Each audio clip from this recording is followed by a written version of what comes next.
Friends, જય શ્રી કૃષ્ણ. તો આજે બા તમને ફરાળી સુખડી બનાવતા શીખવાડશે.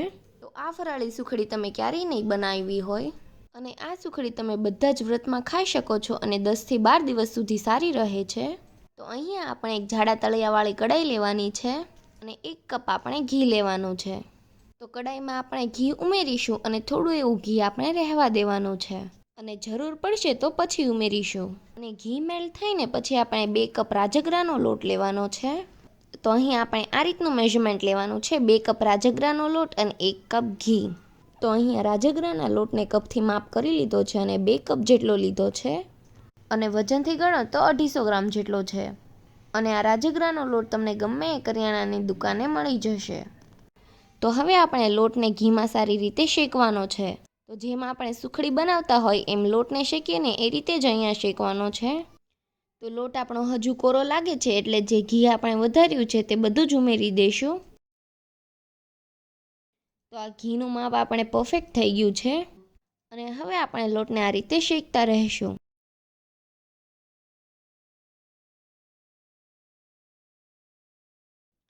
તો તમે જોઈ શકો છો કે થોડો જ સમય થઈ ગયો છે અને લોટ આપણો ફફવા લાગ્યો છે. તો આપણે જે રીતના રવો શેકતા હોઈએ ને એ રીતના જ આ લોટને શેકી લેવાનો. તો તમે જોઈ શકો છો કે લોટ આપણો એકદમ હલકો થઈ ગયો છે. તો આપણો લોટ એકદમ આવો શેકાઈ જવો જોઈએ.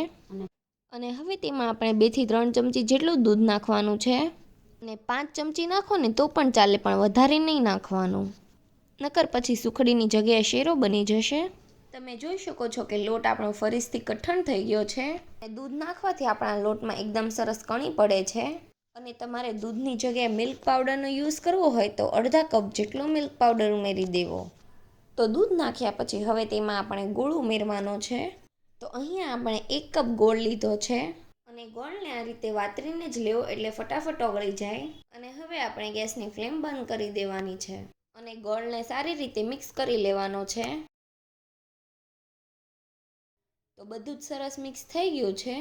તો હવે તેમાં આપણે અડધા કપ જેટલું ડ્રાય કોકોનટ ઉમેરીશું અને અડધા કપ જેટલા આપણે કાજુ બદામ ક્રશ કરેલા.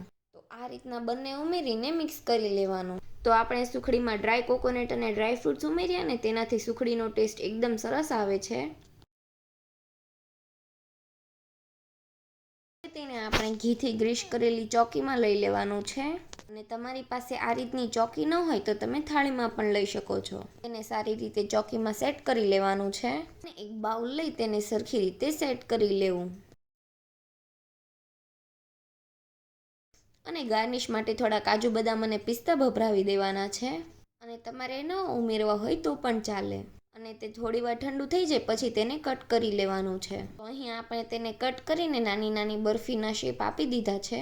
તો હવે તેને આપણે થોડી વાર ઠંડુ થવા દઈશું અને પછી કલાક જેવું થઈ જાય ને પછી ઢેફલીને આ રીતે કાઢી લેવાની છે. તો તમે જોઈ શકો છો કે આપણી સુખડી એકદમ સરસ પોચી અને મસ્ત બની છે. તો ગૌરી વ્રત અથવા તો જયા પાર્વતી વ્રત હોય ને તો છોકરીઓને આ રીતની મીઠાઈ બનાવીને આપશો ને તો તેને બહુ જ ભાવશે. અને બીજા બધા વ્રતમાં પણ તમે બનાવીને ખાઈ શકો છો. અને જો તમને આ ફરાળી સુખડીનો વિડીયો ગમ્યો હોય તો વિડીયોને લાઇક કરજો, શેર કરજો અને અમારી ચેનલને સબસ્ક્રાઈબ કરી દેજો. Thanks for watching.